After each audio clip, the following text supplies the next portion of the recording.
Channel business को साइफुल। तो business को साइफुल चैनल में सबका स्वागत है। तो आज का जो टॉपिक है बहुत ही अच्छा और शानदार टॉपिक होने वाला। तो कौन सा टॉपिक है? तो आज का जो टॉपिक है मैंने जो बताने वाला है वो आरबीआई का जो फंक्शन है। मतलब आरबीआई क्या है? तो हमारा का इंडिया में जो मतलब बैंक का जो फादर होता है, मतलब जो बाबा होता है ना, वो होता है आरबीआई। तो आरबीआई का फुल फॉर्म पहले आप लोग को जानना जरूरी है। आरबीआई का जो फुल फॉर्म है वो है रिजर्व बैंक ऑफ इंडिया। फिर से बोल देता हूँ, आरबीआई का जो फुल फॉर्म है रिजर्व बैंक ऑफ इंडिया। ठीक है। तो अब आरबीआई का जो मतलब रोल है, मतलब अभी हमारा इंडिया में बहुत सारा बैंक है। जैसे मतलब स्टेट बैंक है, आईसीआईसीआई, एचडीएफसी है, कोटक है, एक्सिस है। तो वो बैंक के कंट्रोल करने के लिए एक तो बैंक होना जरूरी है। मतलब एक तो एक तो ऑर्गेनाइजेशन होना जरूरी है। वो ऑर्गेनाइजेशन का नाम है आरबीआई। फिर से एक बार बोल देता हूँ, हमारा इंडिया में बहुत सारा बैंक है। तो बैंक को कंट्रोल करने के लिए, मतलब एक बैंक को कंट्रोल करने के लिए बैंक के ऊपर जो मतलब जो कंट्रोलिंग पावर है तो वो है आरबीआई। ठीक है। तो आरबीआई का बहुत सारा फंक्शन है। क्या क्या फंक्शन है वो मैं आपको बोलने वाला। ठीक है। तो वीडियो लास्ट तक जरूर देखिए। आरबीआई का जो मेन फंक्शन है, एक फंक्शन है क्या है? Issue of bank bank note. Issue of bank note RBI क्या करता है? आरबीआई बैंक नोट इशू करता है। ठीक है। आरबीआई का जो मेन फंक्शन है issue of bank note, RBI क्या करता है? आरबीआई बैंक नोट इशू करता है। ओके। और दूसरा जो मतलब दूसरा का जो फंक्शन है आरबीआई का, banker to the government. Banker to the government मतलब जो बैंक है इंडिया में, जो बैंक है वो बैंकर बैंकिंग के जो गवर्नमेंट मतलब जो सरकारी जो दफ्तर है वो है आरबीआई। ठीक है। जो बैंकर का जो मतलब असली ऑफिस है वो है RBI, reserve bank of India. Okay. तीसरा का जो ऑप्शन है custodian of the cash reserve of the commercial bank. Okay. तो C S R, cash reserve ratio, C S R. C S R एक शॉर्ट फॉर्म है। C S R है, repo rate क्या है वो नेक्स्ट वीडियो में बोलने वाला।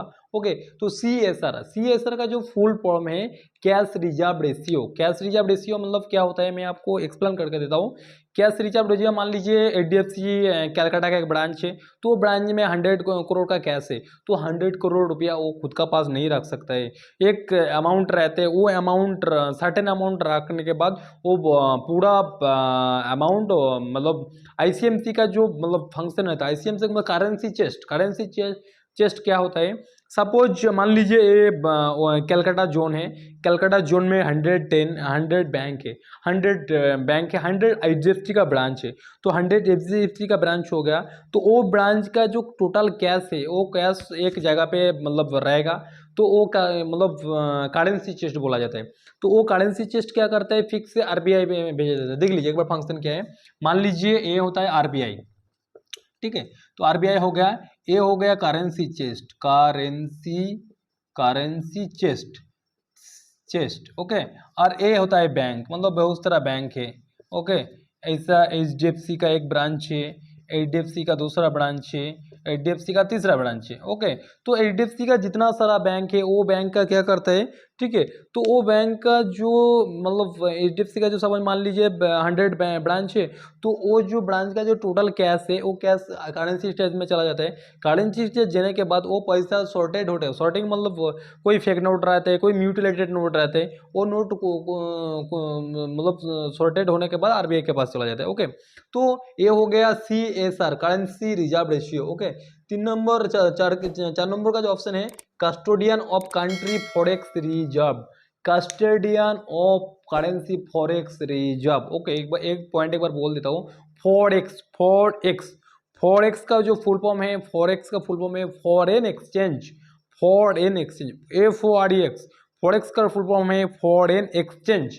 फॉरेन एक्सचेंज मतलब कोई मतलब जो मतलब बाहर कंट्री का मतलब जो वैदेशिक मुद्रा है वो आरबीआई के पास रहता है। ठीक है। तो आरबीआई पास तो दूसरा बैंक को भेजता है, दूसरा बैंक सॉरी आरबीआई आरबीआई के पास रहता है। आरबीआई फिर से मतलब कॉमर्शियल बैंक और नहीं तो कोई पीएसयू बैंक को भेज देता है। ओके।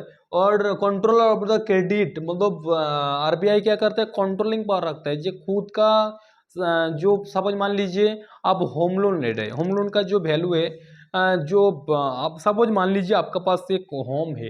ठीक है। तो आपका पास ये होम लोन का जो मॉर्गेज है, तो आपका पास होम का जो वैल्यू है 1 करोड़, तो आप बैंक के पास जाने के बाद ना बैंक आपको क्या करेगा, 1 करोड़ सॉरी, जो होम का वैल्यू है 1 करोड़, वो बैंक आपको 1 करोड़ लोन नहीं इशू करेगा। वो 80% लोन इशू करेगा, नहीं तो 90% लोन इशू करेगा, और नहीं तो 75% इशू करेगा। वो बैंक का खुद का कैपेसिटी पर डिपेंड करता है, ठीक है।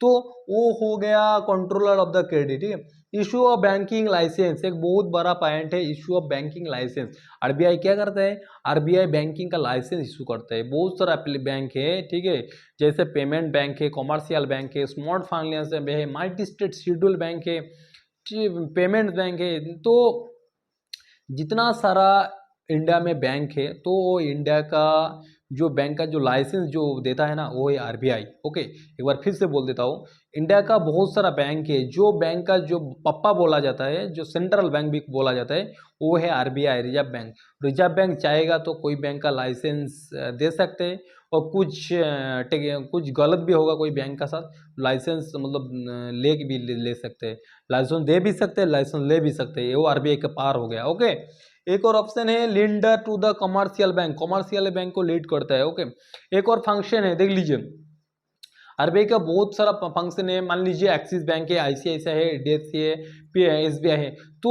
मतलब बहुत सारा बैंक है। तो बहुत सारे बैंक ने कुछ छोटा मोटा गलती हो जाता है ना, तो आरबीआई क्या करता है, पेनाल्टी चार्ज करता है।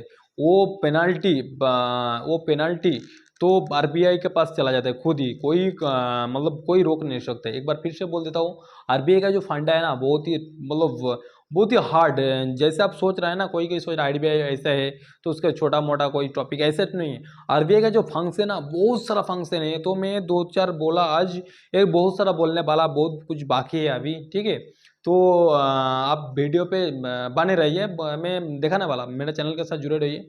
और चैनल में सबको रिक्वेस्ट करने वाला, चैनल सीरीज थोड़ा सब्सक्राइब कर दीजिए, आपको अच्छा लगेगा तो, ठीक है।